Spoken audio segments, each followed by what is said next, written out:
The topic of this video is student-centered learning or student-centered teaching.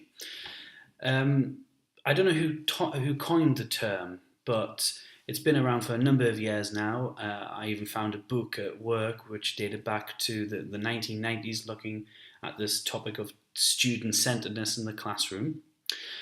And I think most teachers first get some kind of contact with the notion of a student-centered classroom during their pre-service course, such as CELTA or Trinity TESOL, where there's this move from a more teacher-focused classroom whereby the teacher stands at the front and imparts knowledge to the learners to a more learner-centered classroom where the teacher might impart some knowledge to the learners, but then that's followed up by a number of activities which take the form of pair work and group work and open class discussion. And the first contact teachers have with this sort of approach is during pre-service and then afterwards as they move into their first jobs. Student-centeredness in the classroom initially will take that form in the form of group work and pair work.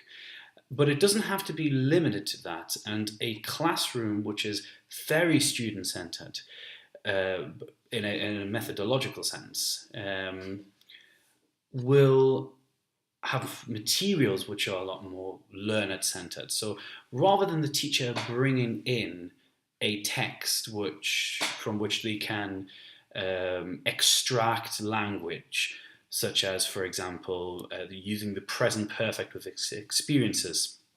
I've been to Paris 4 times, for example. Rather than bringing in a text which can be used as the basis to extract that language, a more student-centered approach would be one whereby the teacher extracts the information from the learners and from their life experiences, and then uses that as the basis upon which the teacher then builds the language and introduces it, presents it, then practices it with the learners. That's one area, so in materials, but it doesn't have to be limited there. Student-centeredness could also come in other areas of the curriculum, such as, for example, goal setting, or even the syllabus itself. There are some teachers out there who will ask their learners at the very beginning of a course, what is it that they want to learn? What is it they want to get out of the course? What do they need English for? And together as a class, they set course goals, both in the short term and the long term. There's a couple of good activities for doing that with your learners in Scott Thornbury's and Luke Medding's book, Teaching Unplugged. I personally first came across an extension of student-centeredness when I watched a video which demonstrated the silent way approach to teaching. Now, the silent way perhaps was a bit successful around 20 years ago, maybe a bit more now. And I don't think it's an approach which is particularly used widely in the 21st century. And it has a lot of flaws and cons, and I'm very aware of that.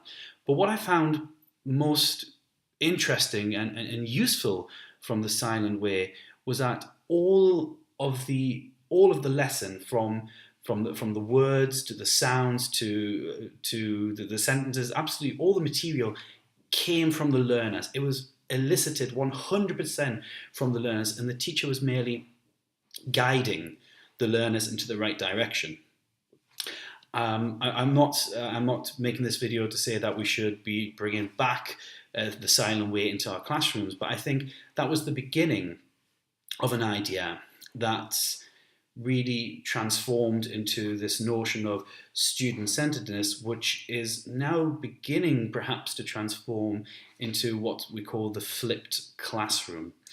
But more about the flipped classroom in another video. Thank you.